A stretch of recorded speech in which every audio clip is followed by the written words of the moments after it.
नमस्कार, मैं संजय कुमार। आप देख रहे हैं आज का भारत लाइव न्यूज। दोस्तों, कांग्रेस ने महारैली का आयोजन किया है एसआईआर के विरुद्ध। एसआईआर जो चल रहा है पूरे देश में 12 राज्यों में चल रहा है। पहले बिहार में इसका ट्रायल किया गया और ट्रायल सक्सेस हुआ।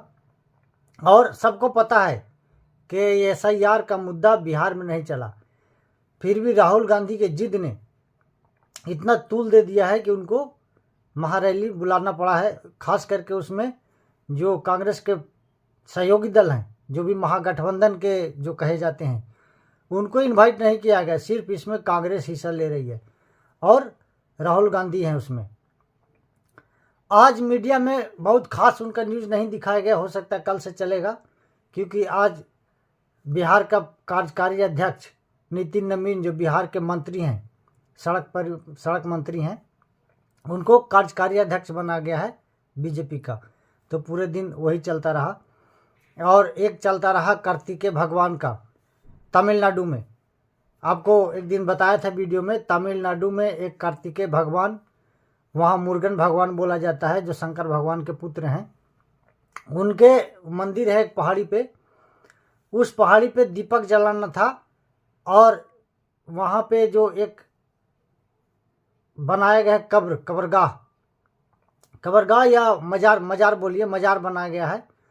तो उसके कारण उन्होंने कोर्ट में केस कर दिया था कि यहाँ दीपक नहीं जलना चाहिए। एसआईआर के साथ साथ ये भी बता देता हूँ कि किसी का भी अति महत्वाकांक्षी बहुत नुकसान करता है। जो आपने वक्फ बोर्ड का देख रहे हैं, अभी वक्फ का जो कानून आया है, वही कारण यही है।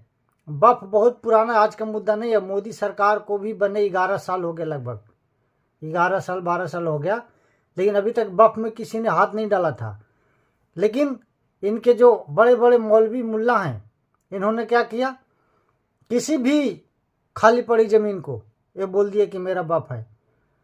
इतना ही नहीं, किसी हजारों साल पुराना मंदिर और गांव, वो भी तमिलनाडु में, केरला में, कई जगह पुरानी मंदिर, पुराना गांव, जब वहाँ का किसान अपनी बच्ची को शादी करने के लिए ज़मीन बेचने गया, तो जब वहाँ गया तो पता लगा कि उसका ज़मीन तो वक्फ का है। उसको वक्फ वालों ने बोल दिया कि हमारा है। जब ये मामला तूल पकड़ा तो पता लगा कि कहीं जहाँ भी मर्जी वहाँ भी हरा चादर डाल दिए, बोले ये तो मजार है, ये वक्फ है।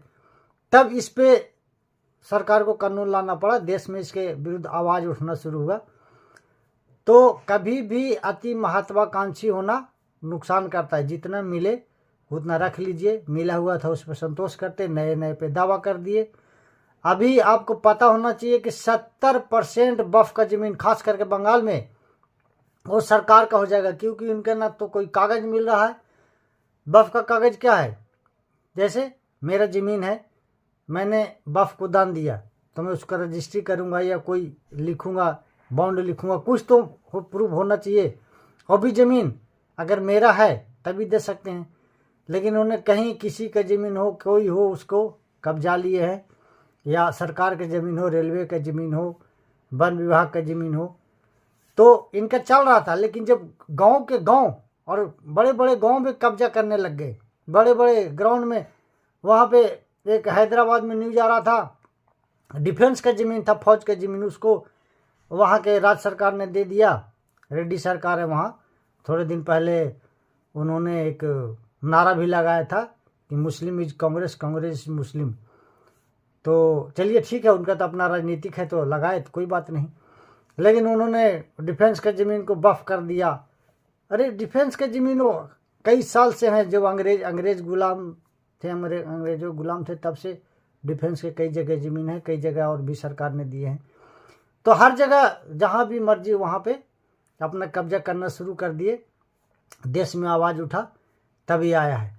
अभी चलते हैं एसआईआर की तरफ। एसआईआर आपको पता है कोई मुद्दा नहीं था, कोई मुद्दा नहीं था, बिहार ने इसको नकार चुका है। लेकिन कांग्रेस पार्टी और खास करके राहुल गांधी का जिद है कि एसआईआर, और उस पर वहाँ नारा लगाने के वोट चोर गद्दी छोड़। अभी कोर्ट ने भी मांगा है कहाँ वोट चोरी हुआ है, कहाँ क्या हुआ है।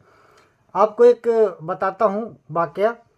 एक बिहार के बहुत पुराना नेता हैं शकील अहमद, वो कांग्रेस पार्टी को तब छोड़े जब बिल्कुल 11 तारीख को शाम को 6 बजे वोटिंग ख़त्म हुआ तो उन्होंने मल्लिकार्जुन खड़गे को एक लेटर दिया, बोला मैं पार्टी में अभी काम नहीं कर पाऊंगा, इस्तीफा देता हूँ। जब इंडिया टीवी में उनका इंटरव्यू आ रहा था, बोल रहा था कि शाम को क्यों दिए, बोले अगर पार्टी हार जाती तो लोग बोलते कि आपके कारण भी थोड़ा सा उसमें नुकसान हुआ, इसीलिए वोटिंग ख़त्म होने के बाद में दिया। इतने जुझारू नेता, इतने ईमानदार, मतलब पार्टी के प्रति, पार्टी का सिपाही मानिए बिल्कुल, कि 6 बजे दिए। क्यों दिए? उन्होंने बोले कि राहुल गांधी ऐसे किसी नेता को बर्दाश्त नहीं कर पा रहे हैं जो उन्हें आप कहना पड़े। समझिए, कांग्रेस में किसी नेता को आप कहना राहुल गांधी को बेइज्जती जैसा महसूस लगता है। वो सब ऐसे नेता चाहते हैं जिसको तुम ताम हे वो करते रहें। मैं नहीं बोल रहा हूँ, ये शकील अहमद बोले हैं।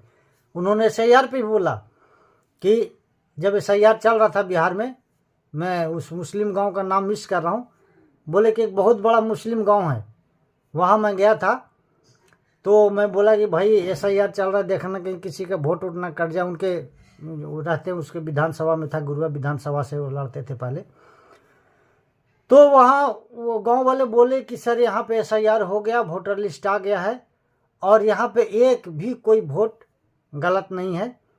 एक एक्स्ट्रा वोट कहीं जुड़ गया, वो हम लोग को पता नहीं लग रहा, लेकिन कोई माइनस नहीं हुआ है। ये SIR का सच्चाई, ये कांग्रेस के जो नेता हैं वो बोल रहे हैं। बिहार में भी कोर्ट मांगता रहा कि कहाँ कोई ऐसा है जिसका नाम कट गया हो तो ले आइए, दिखाइए, कोई प्रूफ दिखाइए, लेकिन ये कुछ नहीं दिखा पाए। इसका मतलब SIR कोई मुद्दा नहीं है, लेकिन इन्होंने रैली रखे हैं। अब इस पर कल क्या फिर अपडेट आएगा मैं बताऊंगा। आज के वीडियो में इतना ही। अगर वीडियो अच्छा लगे तो लाइक कीजिए, शेयर कीजिए, सब्सक्राइब कीजिए। नमस्कार, धन्यवाद।